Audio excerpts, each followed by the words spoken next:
The overall goal of this procedure is to create an aperture optical trapping setup to trap particles of about 20 nanometers in size.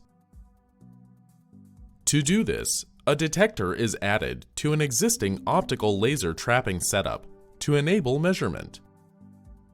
Then, the nanoparticle solution to be measured is dispensed into a microfluidic chamber with the double-nanohole trap, and the chamber is loaded onto the optical trapping setup.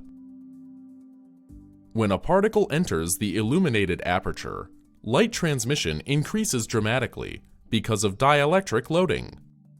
If the particle attempts to leave the aperture, decreased transmission causes a change in momentum outwards from the hole, and by Newton's third law, results in a force pulling the particle back into the hole, trapping the particle. The particle causes a redshifting of the transmission curve, which can be monitored. Hence, the trap can become a sensor. Ultimately, results can be obtained that show trapping events of nanoparticles, including unfolding of trapped proteins, as indicated by changes in the laser intensity through the double-nanohole.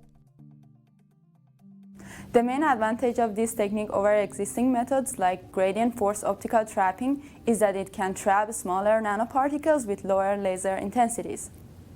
This method can help answer key questions in biochemistry, such as how do single proteins fold and interact, and how do virus particles infect living cells. Generally, individuals new to this method will struggle because it's difficult to integrate the double nanohole into an existing laser trapping system.